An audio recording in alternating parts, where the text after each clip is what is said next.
Good evening, ladies and gentlemen, boys and girls. Welcome into another YouTube live show. John Kurtz with you, coming out of the NFL draft. I hope you all got plenty of time to watch the draft coverage this weekend, which, if you did, you heard plenty about the Big 12 because, boy, nobody could shut up about Big 12 quarterback Sedeur Sanders, who falls to the fifth round, goes to the Cleveland Browns. I think Big 12 fans owe Sedeur Sanders a bit of an apology after what I saw on display this weekend. I will explain, okay? I know a lot of you will not like that.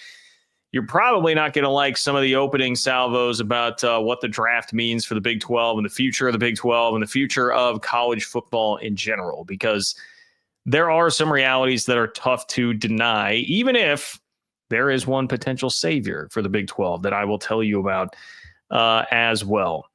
Man, did I get wrapped up in the middle of the Holy War late last week after I did the video on Wednesday and then put out my newsletter on Thursday detailing, what do we want to call it, Tampergate between BYU and Utah. I got a extra little education in the Holy War. So I will share with you my findings, give you some more perspective on what I think is at play there. And this last discussion, this is probably one of those days where I'll just be triggering a lot of folks because I think the last discussion will do that as well. It's an almost impossible question to answer. That is, who are the best football programs in the Big 12 right now? I'm talking programs, okay? I didn't say teams. I didn't say who are the best Big 12 football teams for this year. I didn't say who finished 1, 2, 3, 4, and 5 in the standings last year. It's none of that. I asked, what are the best football programs in the Big 12 right now? A lot of different ways that you can go with that. And I will give you my list, but that's where I say it is bound to ruffle some feathers. Thank you, everybody who is here. As you file in, please make sure that you like the video. Click subscribe if you are not subscribed to the channel. I see so many of you that watch that are not subscribed. Please, please, please do that. It really helps me out. Also really helps me out if you subscribe to the Open for Business Big 12 newsletter, which you can do at ofbnews.com. That's ofbnews.com, or click the link in the description of this video. That also definitely really helps me. If you want to make sure that you get on the show tonight, your question or comment is heard, you can click the $ below the chat box. That is how you do that. Click the $ below the chat box to ensure your question or comment is heard on the show tonight. Appreciate everybody who does that. You can also reach me via Venmo at John-Kurtz-4, particularly for those of you not watching live. That is a great way to still be a part of the show. I will read your question or comment on the air if you send me something that way, like my good friend Bob did. Thank you, Bob. Appreciate you. Bob says, superb summary of the Holy War's off-field side. I know some amazing people who are Utah fans and have my unbounded respect, not so much the internet crowd. If BYU were not in the Big 12, Utah's view would be similar to Colorado, Arizona, and ASU. Now, that does say part 1. I'm not seeing a part 2, Bob, so I'm going to have to just leave it at that unless double check that. I'm not seeing a part 2. I'm not seeing a part 2, but Bob, I appreciate it. I'm glad that Bob thought I did an appropriate job with the off-the-field stuff on the Holy War.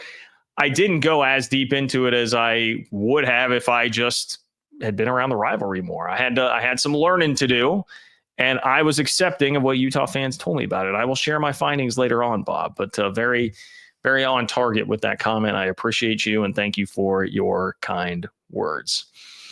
Okay. Let's start with this. The NFL draft was this weekend. If you're a Big 12 fan, I do think there is an unfortunate takeaway from watching the NFL draft this weekend. Not Sedeur. Put the Sedeur stuff to the side. I will cover that in just a moment. But, man, it makes things feel a little bit bleak when it comes to the future of the sport.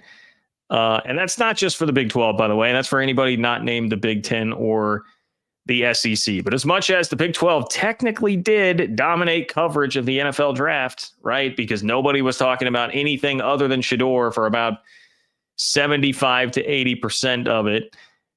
The SEC and the Big 10 ruled the day once again, more so than they ever have, which makes sense. It should be obvious. I'll do the math for you in just a moment, but doesn't feel great about where the sport is headed, right?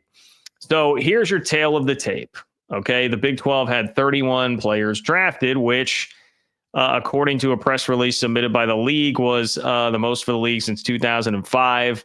You obviously have 4 more teams overall now than you did back then. So, that's going to help. Do some simple math there.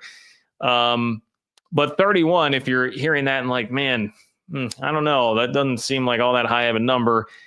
It's really not when you put it in better context to everything else that happened. I mean, obviously, it pales in comparison to the Big Ten and the SEC, but it's even 11 behind the ACC, which is one of the more disappointing parts, I think, there for the Big 12. Now, a lot of that is based on the fact Miami had 7 players drafted, which is much more in line with like a Big 10 or an SEC sort of number. Okay. The Big 12 did not have anybody with more than 4. Colorado, Iowa State, Arizona, Oklahoma State all had 4. But if you start looking up at what the Big 10 and the SEC did, both more than doubled what the Big 12 had. The Big 10 had 71, okay, led by Ohio State's 14. And then the SEC had 79 players drafted, led by Georgia's 13, and our old friends, the Texas Longhorns, with 12. So the draft was very, very much so dominated by the Big Power 2. All right. Also, I think perhaps more damning, I won't even say perhaps, take that statement away. More damning is what happened in the first round, because it's one thing to have players drafted. It's another to have the first round picks. The SEC and Big Ten had 26 of the 32 first rounders. Let that sink in. 26 of 32 first round picks were from the Big Ten and the SEC. That's the world that we're living in right now, folks. This is an everyone problem outside of those 2 conferences. Yes, it is much different now that the conferences are more condensed. I mean, Texas and Oklahoma took all their draftees and moved them to the SEC, right? That beefs up the SEC number quite a bit. Oregon, USC, Washington, UCLA, they're all taking theirs to the Big Ten. It's going to beef up the Big Ten numbers quite a bit. I just told you about how many draft picks like Ohio State and Oregon had. Oregon had double digits. That's a lot of bulk being added to the Big Ten and the SEC. So some of this is just, I mean, it's a reflection on the new realities of the sport. This is not some statement of like, man, the Big Ten and the SEC teams that have always been there, the legacy Big Ten and SEC teams got so much better relative to the rest of the sport. No, it's really much more so that they added more great teams. And we also live in a transfer portal era now where so many of these teams are just taking in the best players from across the country and stacking that talent up, accumulating that talent, and then they're getting drafted. Or even if you're like a third stringer at Georgia and you're going to transfer from somewhere, and that's been one of the talking points of the portal, hey, that can even out the talent because third string kid at Georgia not going to be as likely to stick around. They will just go take their ball and go to a different school. Well, yeah, but a lot of them still wind up in the SEC or the Big Ten, right? Just lower level of the SEC or the Big Ten. So the problem with this is, man, I mean, I was listening to Josh Pate and just earlier tonight leads his show with like a whole point about, hey, the Big Ten and the SEC are basically playing a different sport than the Big 12, the ACC, the G5, and everybody else. And it's hard to fight that narrative when you see what is happening with the NFL talent here. Now, that doesn't mean that the Big 12 still can't make noise. I mean, Arizona State still should have beaten Texas in the college football playoff. They were one play away, whether you agree with my previous statement or not. They were objectively one play away, 1 4th down stop away. And I would also argue 1 targeting call away from winning that game against Texas. That can happen, but on a week in, week out basis, you see the depth of talent here in those 2 leagues compared to what you have in the Big 12 and the ACC right now. And it is hard to really argue too much with that. And you'll now start to see the narratives get out of control here. This just fuels the narratives, man. It fuels the narratives. So these hypothetical SEC wins that we see everybody talk about all the time, like they will be referencing these numbers. It's going to happen every single year at draft time. The draft numbers will be referenced the next time somebody tries to tell you that Alabama would have beaten BYU by 45 or, SMU. Alabama would have beaten SMU by 30. Whatever it's going to be, those numbers will continue to be used and referenced from this draft because of what they did. Florida, another point Josh Pate made was about Florida. So Florida had 7 players drafted. Okay. The top team in the Big 12 or ACC in terms of draft picks was Miami with 7. Florida had just as many there. Florida went 7-5 in the SEC. So you're going to hear those talking points, man. You are going to hear those talking points, and it will just become a stronger chorus that's going to talk about hypothetical SEC wins. So I hate to see that. And I hate to see also the Big 12 lagging behind the ACC, though that makes sense. I mean, honestly, lucky that this was a down year for Florida State, where Florida State only had 2 players taken, or that could be different, because those schools like Florida State, Clemson, Miami, they're always going to have a higher upside than basically anybody in the Big 12 in terms of just talent acquisition. So you're probably going to have to get used to that. Now, is there any kind of savior here? Can somebody please save us? Well, I would argue that the one team that's making a real concerted effort to do so right now is your Texas Tech Red Raiders, because of what they have done in the portal, putting together the number 1 portal class in the country. That can put some guys in the NFL, right? I mean, there's a whole host of future NFL players that Texas Tech just went out and bought this offseason. So they are trying to do that, trying to help reverse some narratives, trying to help prove that you can use a multi-billionaire to go out and maybe not buy you a national championship, but buy you a playoff appearance, buy you being able to make some noise on a national scene.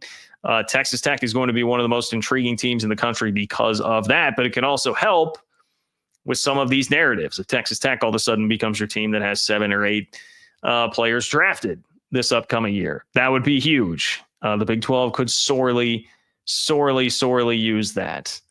So in a way, everybody should be rooting for Texas Tech.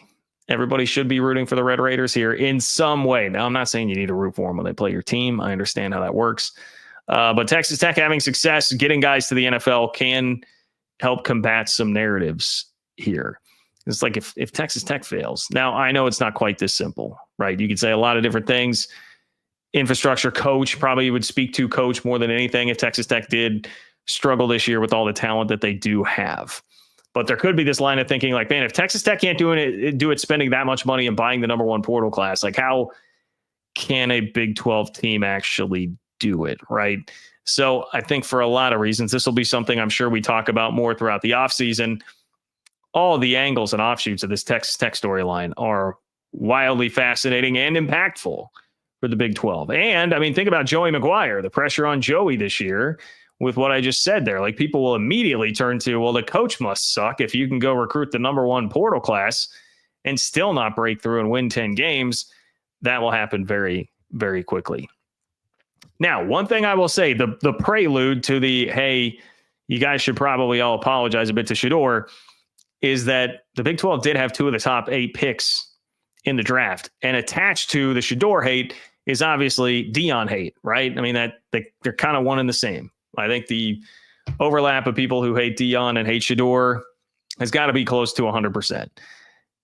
You've got Deion to thank for the fact that the Big 12 produced 2 of the top 8 picks. Because, yes, Tetero McMillan, shout out to you, my friend. But Travis Hunter was pulled into the Big 12 by one Deion Sanders, a guy in Travis Hunter who could have played literally anywhere in the country. He wins the Heisman, puts the league on the map a bit with that, and then is the number 2 pick in the draft, which that is big for the conference, because get some star power in the NFL, man. Patrick Mahomes does mean a lot. The fact that he is speaking of the Red Raiders, a Texas Tech Red Raider, get some star power in the NFL. That can help make up at least a little bit for if you don't have the sheer raw numbers out there. If you get some real star power going, if Travis Hunter is great, you guys have Deion to thank for that, okay? I'm just saying. That is the most impressive Big 12 draft stat from what just happened this weekend, is that the Big 12 had 2 of the top 8 picks. That's the best we can do, and Deion is a very, very large part of that. Interestingly, I feel like the Big 12 played into its stereotype a bit, the old school Big 12 stereotype that, hey, it's just all about offense and skill positions, right? 7 running backs, 8 wide receivers, both were records for the Big 12 in terms of who was drafted. Iowa State, good Lord, the Jaden Higgins, Jalen Noel, going to going to the same team. Like, that was crazy. Big 12 getting back to its roots with the label, trying to beat the allegations that it's not just an offensive league anymore, but it was kind of throwback to like 2013 with the skill positions there for the Big 12. One last takeaway from the Big 12 draft, and I'm sorry.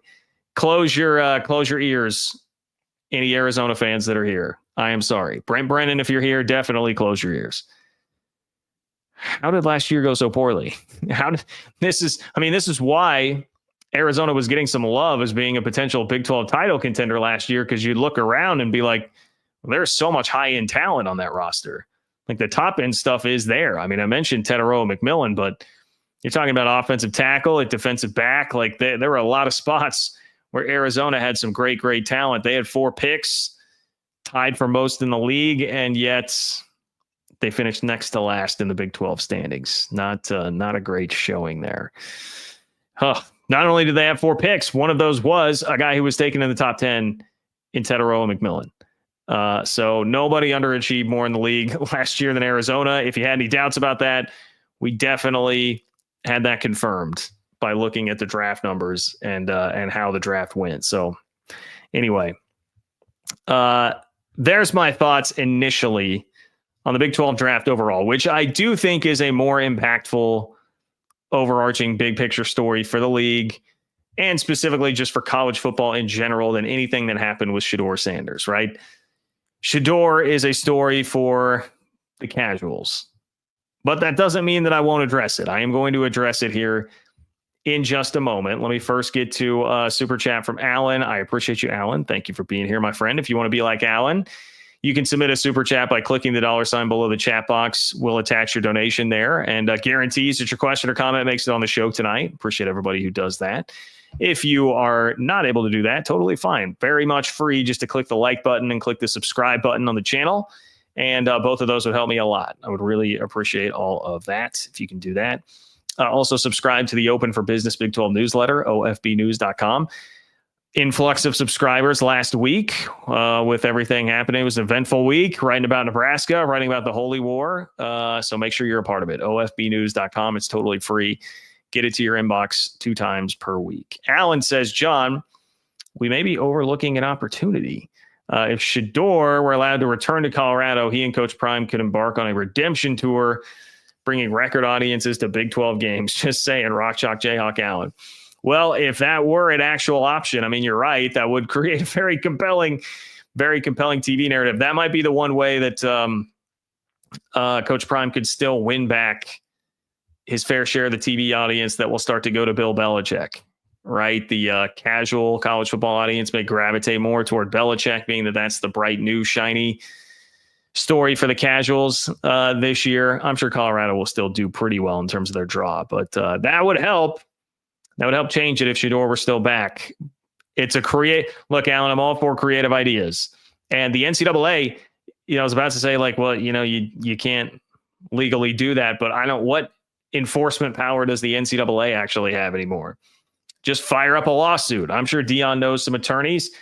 Fire up a lawsuit, sue the NCAA. They'll probably lose, and then you can just come back. I mean, hell, we are barreling toward eligibility not really meaning anything in the NCAA, like no eligibility limits at all. So you might as well try it.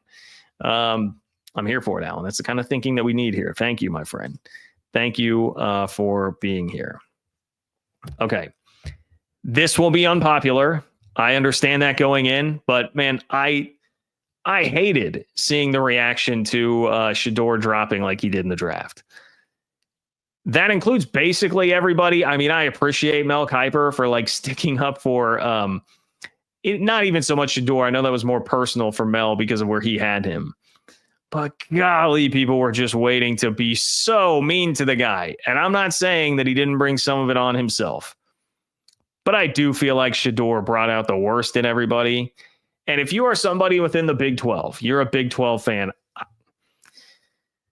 this is somebody, you owe Sedeur an apology. You owe Sedeur an apology if you took part in all of that this weekend. If you were relishing in the son of the defensive coordinator of the Falcons prank calling Sedeur, you need to check yourself and apologize, okay?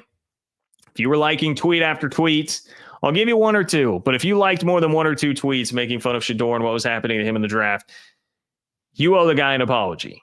Okay?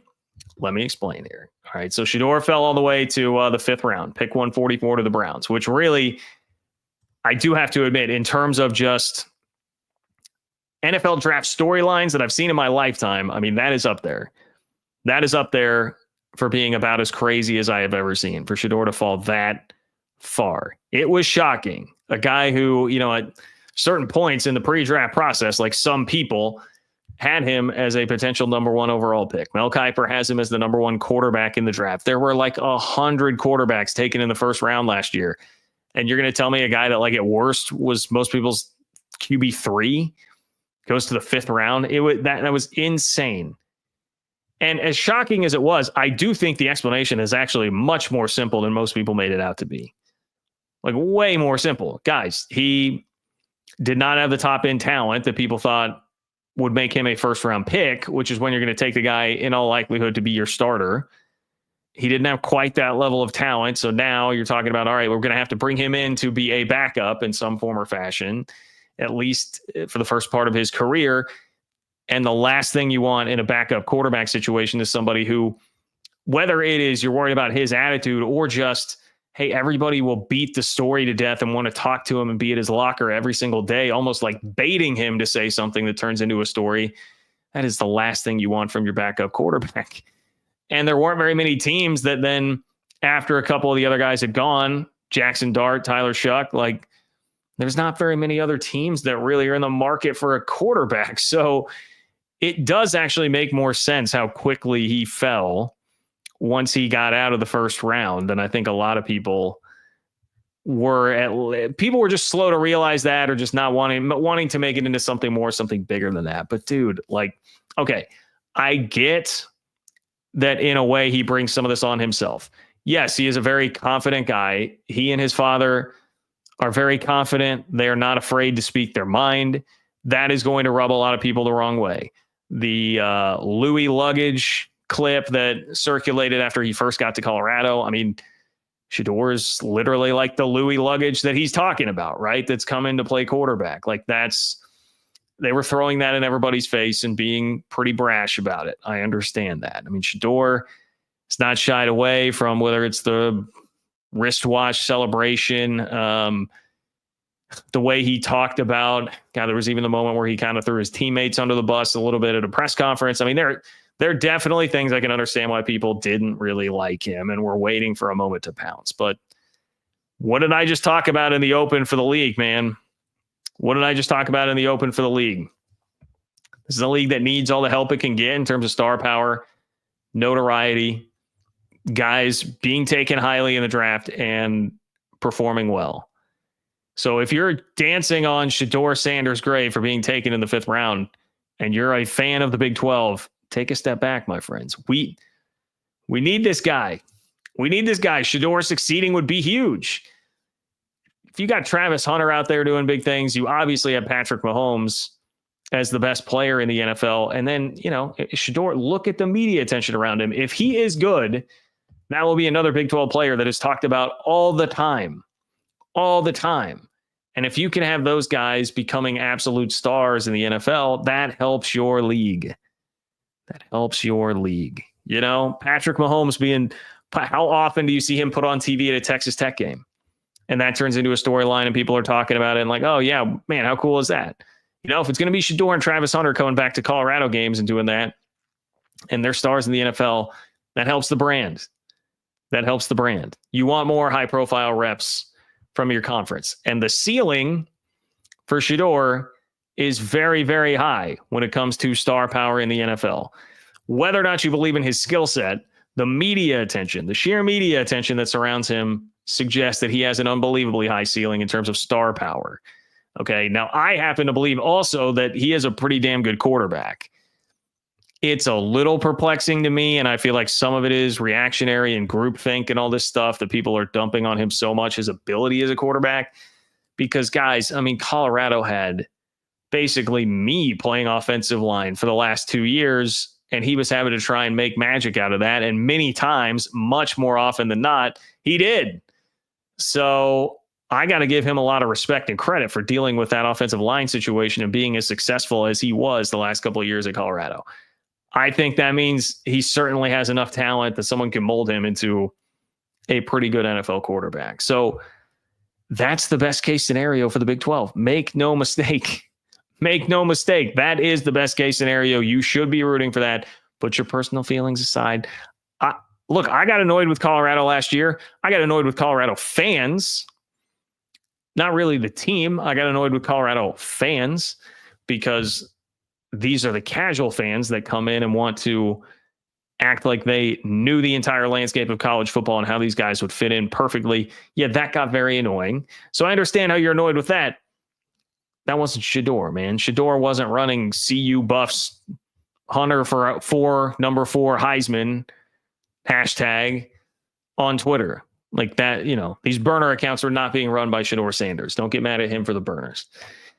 It's crazy, man. It brought out the worst in everybody, just humanity. I mean, that prank phone call, that's so lame, dude. That is so lame. Now, I did have to, as I was thinking about saying this on the show tonight, I was like, John, you do probably need to be honest about your past a little bit. And I thought, okay, fair enough. When I was a college student, so I think I saw the defensive coordinator of the Falcons kid who got the phone number of Sedeur and led to him being called. Thought I saw he was 22. I was like, well, when I was 18, a freshman at K-State, that was the year that Michael Beasley beat Kansas in Manhattan and snapped the streak. First time that I could tangibly remember that I was old enough to remember watching K-State beat Kansas in Manhattan. The night before, I do remember Brandon Rush's phone number getting circulated there. And I did call Brandon Rush, and I had a conversation with Brandon Rush. Shout out to him. He was very cool. He was very cool. And just kind of shrugged it off. And I was a little dork freshman in college, didn't really know what to say, but I did, in essence, abide by the prank call. I think there was someone at Mizzou too at one point when they had that team with like Flip Pressey or Phil Pressey, whatever, Pressey and Marcus Denman, Kim English, those guys. One of them, the phone number got around too. So I am not completely abstained from this conversation because I've done something at least somewhat similar. But man, I don't know that I would have called him on like his draft day as he's falling to try and just brought out the worst in all of us. Okay. So just check your attitude a little bit if you're a Big 12 fan. You don't have to go buy a Sedeur Browns jersey. Look, he plays for the Browns. That's probably a toxic situation anyway for both he and Dylan Gabriel. By the way, that's just kind of how it works in Cleveland. But I will be rooting for him, and I think you should be too. Click the $ below the chat box to submit a super chat tonight if you want to make sure that you are on the show. Appreciate everybody who is here. Let's see. You should also subscribe to the Open for Business Big 12 newsletter, which you can do at ofbnews.com. That's ofbnews.com, or click the link in the description of this video. I would much appreciate it if you could do that. And John-Kurtz-4 on Venmo. If you're not watching live and you want to make sure you're a part of the show, you can do so there, like Bob, who we heard from earlier, who talked about the Holy War. Bob talked about the Holy War. So, man, did I step in it with this commentary on the Holy War. And by step in it, I don't mean that I feel bad about what I said or think that I was wrong about anything, but I walked like right into the middle of what feels like just a war zone, back and forth. I mean, my Twitter mentions, you guys, I stopped checking them very, very soon after because it just turned into fighting back and forth and people going down into the mud, and it was getting down and dirty. And I was like, whoa, okay. Yeah, the Holy War is different, man. It's on a different level. Now, I got some insight. From the Utah side and some pushback from Utes fans on my position in all of this. Okay, so I thought, to be fair, I would bring some of that to the table here. If you're wondering, all right, well, John, what exactly the hell are you talking about here? Like, what was the take? What's going on? If you didn't see it, you can go back and watch the video on the channel. If you subscribe to the Open for Business newsletter, you can read that there, ofbnews.com. But Tampergate occurred because a couple of Utah beat writers basically publicly accused BYU of trying to tamper with three different Utah football players. That led to a war of words between the fans. And my take was predominantly, I just think it's lame to complain about tampering in 2025. I mean, happens everywhere. Literally, 3 at least Big 12 schools had their quarterbacks contacted by Tennessee within the last week, like as this is going on, as they're looking for a replacement for Nico Iamaleava. So other people are dealing with it, and I didn't see nearly the type of outcry about that I have from others. And I also just think it's the ultimate glass house situation. If you stand there and complain about tampering, and Baylor fans, I mean, look, I saw a ton of it about Rob Wright. I understand why you're upset. I'd have to think you're in a glass house there too. Everybody does it. Everybody does it. So the second you start to do it, your squad's doing it also, or is going to very soon, and it's going to burn you. My other point was just that I think the struggles of Utah this year combined with BYU's success had to be something that was supercharging the reaction here. That there would not be as much consternation about this if the roles were reversed, or if Utah had simply had a football season that they were accustomed to having. Maybe if they had not lost to BYU at home in such soul-crushing fashion as they did. All of these different things play a factor. And I stand by all that. I mean, I don't think any of that is wrong. I don't think any of that is off. But I did acknowledge, like, hey, I get that there's an undercurrent here. There are some undertones that are beyond just what meets the surface. This is not just purely about results on the field and cheating and whether or not one side was cheating. I get that there are other things at play here. Obviously, there is a religious aspect to this that can factor into the undertones. A holier-than-thou attitude that I think the perception is from some on the Utah side is displayed by those on the BYU side. And so I got a lot of pushback like, hey, man, you're new to the rivalry. You don't understand all the intricacies or how deeply embedded a lot of this stuff is. And I said, you know what? Fair enough. Teach me. Okay. So I did. I had some Utah fans that I appreciate weighed in on some of this and said, hey, a lot of this is how much differently a tampering or like cheating allegation, what kind of different weight it carries when I've been looking across the aisle here at my BYU internet far too online brethren, and I've been seeing them kind of play up this holier than thou attitude. And you had a BYU rep that was out there saying, never the highest bidder.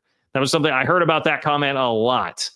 And I know that just happened recently here. And so that is clearly driving a lot of this. The comment from BYU that they were never going to be the highest bidder when it came to NIL. And this was back in the Rob Wright controversy. BYU fans feels like we can't go like a week right now without some kind of something we need to put a gate on. Rob Wright gates.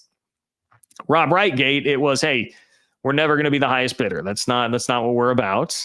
Okay. We're going to be competitive with NIL, but we are never going to be the highest bidder. And so you've had, I think, that thrown back into the face of BYU fans a lot here. Like, okay, then why are you trying to lure these guys into the portal by throwing a huge fat bag of cash at them? So I think there's a lot of that baked into it there. I even had one person suggest to me, hey, this might be just a little bit of a tactic from Utah and its fans to put pressure on BYU to like reel in their wealthiest boosters. Because if the idea there is like, hey, we really need to abide by this never the highest bidder reputation, and we care about our reputation, which that is one thing that I have learned throughout all this, is that there are definitely those associated with BYU who do care much more about that reputation of being squeaky clean and, not a dirty program or a program that's going to do anything that's not above board. I don't know. I think the rest of us, especially in this world we live in now, where it's basically lawless. College football recruiting it's just like living in the purge right now. I mean, anything goes. You can run around and stab whoever the hell you want in the back. Everybody, most anyway, seem to have kind of embraced that more so than maybe some BYU fans have. So I am understanding more of these dynamics now, the deeper and deeper that we get into this. But I did want to just close and say, I mean, this is what makes the Holy War great. Like, I have no doubt in my mind. You can tell me I haven't experienced this enough all you want. Again, fair. Again, true. You can tell me too. Let me make this last point also. I heard a lot like, hey, man, you guys really generalized, you guys being Big 12 fans, really generalized quite a bit about the Utah fan base based on a vocal minority. Hello, Utah Pig Bus. A vocal minority that was out there throughout the whole Big 12, Pac-12 saga, really causing a ruckus. And it was not fair to just associate us all with that. And I said, fair. Okay. That is fair. There is generalization going on both sides. So when I talk about, hey, some Utah fans are saying they see this self-righteous side to BYU, and that's driving a lot of what's going on there. There's been some generalization on both sides where then, Big 12 fans who I think have really cozied up to BYU because of the mutual hatred for Utah based on how some of those fans acted. Yeah, it was not the whole fan base. It was a really loud handful of people on the internet, more or less. So that's another factor here. But this is clearly the Big 12's best rivalry. Like, I don't know how you could listen to any of this and not completely agree wholeheartedly with that. Like, hey, where we are at right now with this thing, there's nobody that's touching this in terms of a rivalry in the Big 12. And we are very fortunate to have it. And these are the things that make college rivalries great, because it's not, look, the NFL, like, okay, you live in Denver, I live in Kansas City. We don't like our teams. I hated John Elway. He ruined parts of my childhood, Peyton Manning, whatever. That's not the same as, man, we've got a religious element here, whether or not you belong to the LDS church or not. We've got, is somebody self-righteous? We've got, does somebody look down on the other one because they played in a couple of Rose Bowls? All the family interconnectivity, family and friends and community going on, that, like, so many layers to this, so many levels to this, and it creates very intricate, very layered arguments that become very charged. Also very, very charged arguments. And that's definitely what we've got here.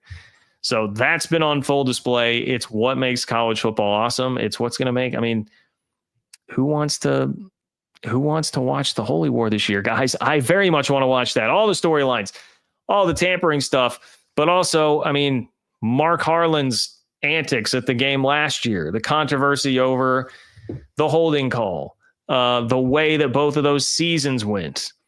Utah now trying to make a statement after back-to-back tough years. They have no more Cam Rising excuse. Like, can they break through and do it again under Whittingham? Like, there's so much there, man. There's so much there. It is a great, great rivalry. Great rivalry. Here's Cougar Tracks. What's up, Cougar Tracks? Cougar Tracks says, we get our recruits with love, then money. Okay.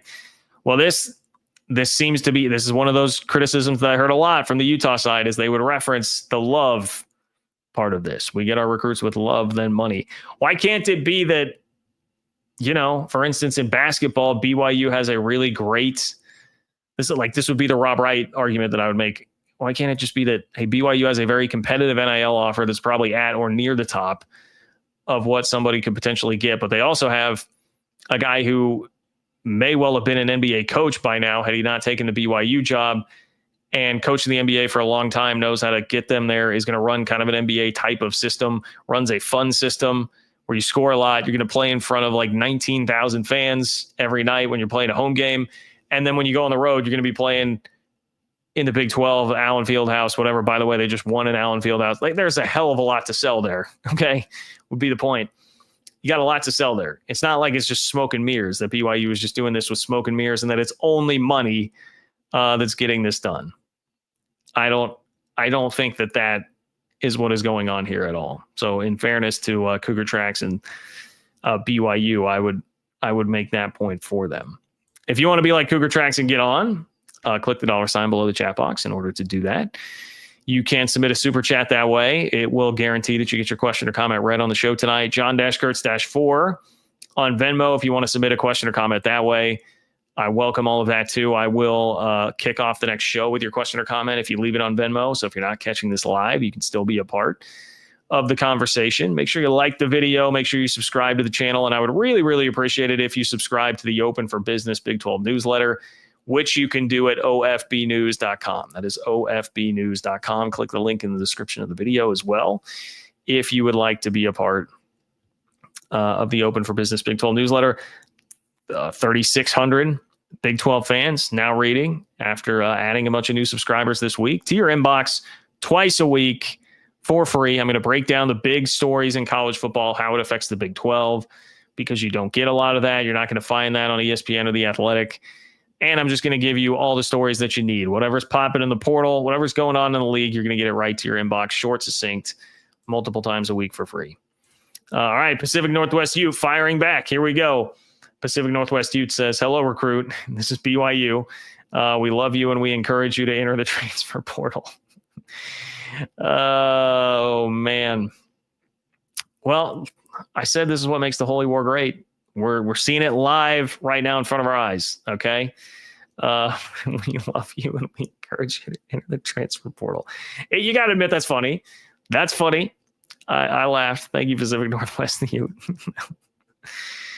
Here's RJ Johnson. RJ, thank you. It wasn't just some Utah internet trolls. The Utah coach and administrators also trashed the Big 12. E.g. Harlan's tweets were not going anywhere. Well, I think the worst thing that Mark Harlan did by far was get behind a microphone when he was in an emotionally charged moment after the BYU game, saying, hey, we were excited to be here, but now we're not. I mean, that's a paraphrase, but basically what he said, that is the worst thing that he did in terms of trying to appeal to the Big 12 brethren or, make anybody feel bad about what they generalized Utah fans felt about the league. So, yeah, it's hard when you see stuff like that to not feel like, all right, maybe some of the attitude does start from the top down there with Harlan if you're not going to be able to control yourself and pop off like that. I would cut him some slack for the "we're not going anywhere" tweet. That was the one that I think the context of that was like, I think I had said that USC, I was insinuating like, hey, USC's leaving, the Pac-12's losing their best brand, and he was saying we're not going anywhere, as in we are the best brand. It was kind of a double. It was clever. It was like a double shot at USC combined with trying to say, hey, we're not going to leave the Pac-12. Of course, they wound up having to. I'm not going to hold that one against him, but I will definitely hold the post-game press conference against him. That was a bad look, especially with all the stuff that had been brewing for the previous 2 years there. That gave everybody the opportunity to be like, oh, see, it's not just the pig bus on Twitter. This stems from the top down. This starts with the guy who's literally running the athletic department. But you are right, RJ. I appreciate your thoughts, and thank you for being here. Thank you for supporting the channel. Okay, well, the Holy War will factor into this discussion. I'm excited to see what you guys think of this. I asked a question on Twitter today that I think is an extremely difficult one to answer, and that is, if you were to rank the Big 12's best football programs right now, how would you rank the top three? And I am asking for best football program. I'm not asking for who will have the best team this year. I'm not asking for who had the best team last year. I am asking for who has the best Big 12 football program right now.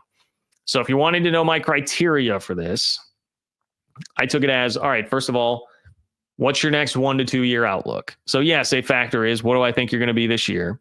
What do I think you'll be next year? Then I'm going to roll it back 5 to 10 years and say, what is the last 5 to 10 years? Like, what's that consistency been like with your program? I looked at what is the caliber of your head coach, okay, which obviously will play a role in how much I think you can win over the next decade. Then I looked at NIL support, obviously very important, albeit maybe a little bit less in a house sharing, in a house settlement revenue sharing world. And then one category I just kind of lumped in as like other. Tradition, location. There can be some other things that help, but probably not as much as any of those that I listed in like a singular category.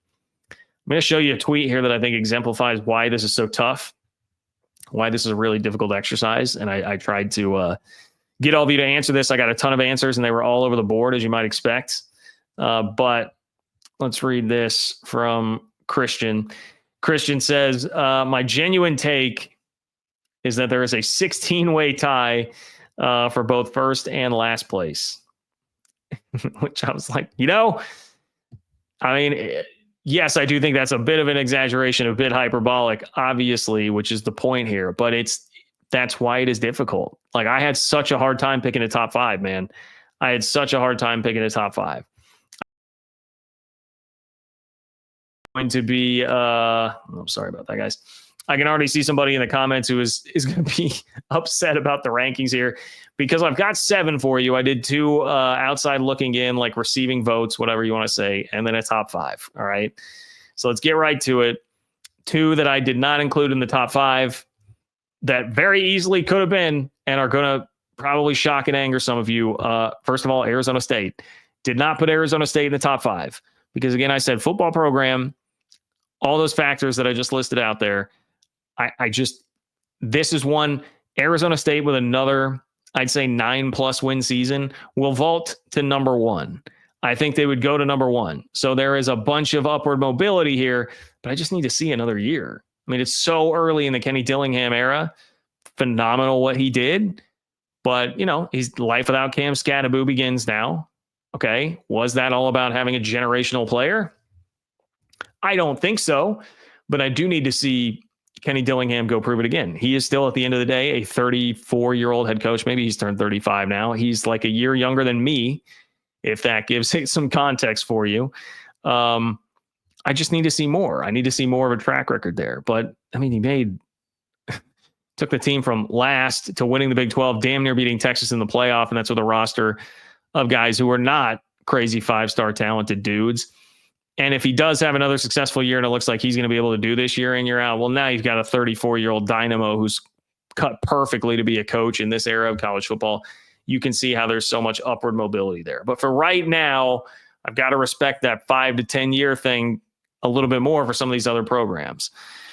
Also on the outside looking in, I've got BYU just outside the top 5. And it is kind of the same as Arizona State, where, yes, I know Kalani Sitake had a couple double-digit win seasons before he got to the Big 12, but I don't value them as much, being that they came in the independent era, especially the COVID year, because that was so wonky and bizarre. So many weird things happened that year. I need to see Kalani Sitake do it again. But if he does back it up with a 9+ win season this year, then again, you're talking about someone who could shoot way up to the 1 or 2 spot, depending on what Arizona State does. Because now we're talking about, all right, back-to-back big-time seasons, pretty good NIL support. We know it's phenomenal for basketball. I know there's been a little more question maybe for football, but I think pretty good NIL support, and you're really starting to build something up. And I do think BYU will be pretty good this year. So they are close. Number 5, I'm going Iowa State. Iowa State last year, winning 11 games, breaking that glass ceiling that had never been broken in program history to get more than 9 wins, vaults them back into the top 5. When we're talking about caliber of coach, I mean, I think Matt Campbell has established himself as one of the absolute best in the conference, and he has now proven that his ceiling is higher than I thought it was. That is something I've got to take an L on. Used to always say, like, I think he's got a really high floor, but maybe not the highest ceiling in the world. He busted through what I thought his ceiling was last year. So he's one of only 3 coaches in this top 5, I'll go ahead and break it to you, that has played in multiple Power 4 conference title games. And I think his team is poised to be pretty good again this year. Really like building around Rocco Becht. But one thing I will say, his NIL support doesn't seem to be the greatest. I don't think Iowa State is you're going to find them in any top 10 lists for football or basketball, but he still churns guys out to the NFL. I mean, a couple of second-round receivers this year who were drafted to a team that already has an Iowa State receiver on its roster. I mean, like they put guys in the league, whether or not you like the recruiting rankings. So I'm going Iowa State number 5. Number 4, this is one that if Arizona State is like shooting up, if BYU is shooting up, this is one on its way back down. It's taking the elevator down. That's Oklahoma State.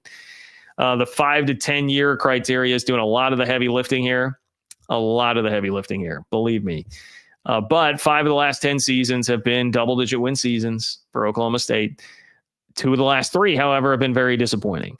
And so another disappointing year. And I mean, I think you're just dropping Gundy out of the top 5, perhaps for good. It would take a lot for him to jump back up there. And to be honest, if we're looking at what this year's prospects are, boy, you're telling me the quarterback's going to be Garrett Rangel or Haas Haney or Zane Flores. I don't know about that, man. I don't know that I feel great about what Oklahoma State's going to be this year. Plenty of reason to question Gundy's effectiveness at this stage in his career. but I do have to respect quite a bit what he has done. And on the strength of that, we're going to ride through still with them in the top 5. Number three on the list, I am going with K-State. Kleiman's consistency is what earns this, because even as you have guys, like I know people will compare the Iowa State and K-State programs, which is totally fair. And if you're comparing the two coaches head to head, one of them has very clearly gotten the better of the other, and that's Matt Campbell. But there have been more dips there. There have been more dips. And Kleiman, I mean, each of the last 3 years, he has been legitimately in the Big 12 title conversation, and he won one of those Big 12 titles. It's a 4 straight year where everybody is going to predict them to be in the mix again. If you're talking about 4 straight years where like you're a legitimate factor in the Big 12 title race, pretty damn good as far as the consistency goes. And he's won at least 8 games every single year he's been at K-State, minus the COVID season, which again, wonky. K-State also had a season-ending injury to Skylar Thompson at quarterback that year. There was a lot going on. Kleiman's recruiting has improved throughout his time in Manhattan. He's done a very good job in the portal. I think they've done a really good job with the portal class this year. K-State has been well publicized, has pretty good NIL support. That has not always turned into wins. Basketball, looking at you. But they have very good NIL support. So Kleiman consistency, a team that looks like it's going to be pretty good this year, improving recruiting and good NIL support. There's just a lot of consistency there. I do think you would have to include them in the top 3. Now, here's one that's probably going to surprise some people, especially because I didn't see much of this team at all in the 40 or so responses that I got on Twitter. But TCU is number 2 for me. Sure, there were some gasps out there at that. Look, I'm not the biggest Sonny Dykes believer, but the guy did play for a national championship a couple of years ago and then won 9 games this past year. He's averaging 9 wins a season at TCU, with 1 phenomenal season, 1 bad season, and 1 pretty good season. But he is at the helm of a team and a program that I would say has shown over the last, well, basically in the Big 12 era, TCU's Big 12 era, right? Since they joined the league, 2012, TCU has had the highest upside of anybody in the conference. Like, they have played for a national championship. They have 4 11-plus win seasons since joining the Big 12. You got to respect that. Like, the ceiling that they have as a program and the ceiling that they have achieved under Dykes as the head coach there. They're in a geographically advantageous place to put together a program when you're talking about talent acquisition. I know so much of it is money these days, but the location is definitely going to help you be in proximity to guys that, you know, want to come home to Texas. Seems to have solid to good NIL support. Certainly does not appear that it's bad. So I think there's a lot to like there for TCU. You've got to respect what that program has done. And now we've arrived at number 1, and this is the one. This is the one that'll make a lot of people upset. As if, you know, I haven't upset enough people along the way here. But I am going to give Utah the nod at number 1 for now. But as much upward mobility as Arizona State and BYU have, I think there's as much downward mobility for Utah here. Because what I am doing is respecting the absolute hell out of the previous decade. I am respecting the absolute hell out of the coach in Kyle Whittingham here. And I am being very gracious and forgiving for the Cam Rising injury situation over the last 2 years, which, yes, very, very well could have been handled better by them. Probably put too many eggs in that basket, particularly last year. And they do need to wear some of that. But I am a big believer in Utah bouncing back this year and being a legit Big 12 title contender. And if they do that, man, I mean, you're tacking that on to 7 of the last 11 seasons being 9+ wins, a couple of Rose Bowls, 4 10+ win seasons in that time span. They have been very, very good at the Power 4 level and incredibly consistent when they have had any level of healthy quarterback play. And the last couple of years, I would suggest to you that's some bad luck. And, you know, even if Devin Dampier is a guy that runs around a lot, they should be bound to have better luck injury-wise at quarterback this year, I guess, knock on wood, Utah fans, than what they have had. So I will just barely give the nod to Utah based on that. But honestly, like, the top 3 I think those are all just so close. And then, even like BYU and Arizona State, it kind of kills me to leave them out at the back end. And I know I saw a Texas Tech fan earlier talking about, hey, Texas Tech needs to be in the top 3. I mean, that's another one where think about the whole scope of the landscape of college athletics, right? This year we know that Texas Tech has a ton of money and that Texas Tech got the number 1 portal class because of that money. We don't know that they will be able to do that next year, even if they are willing and able, because theoretically the House settlement gets approved, then it's going to have to be fair market value NIL deals. And you can't just use Cody Campbell's money like they're fun coupons. Shout out to Leo, and throw it at every single player that you want to get every good player that enters the portal the entire time the portal's open. So this is really like a 1-year window for that. And Texas Tech, I mean, last 5 to 10 years, their last 5 to 10 years doesn't actually stack up to any of these teams very favorably.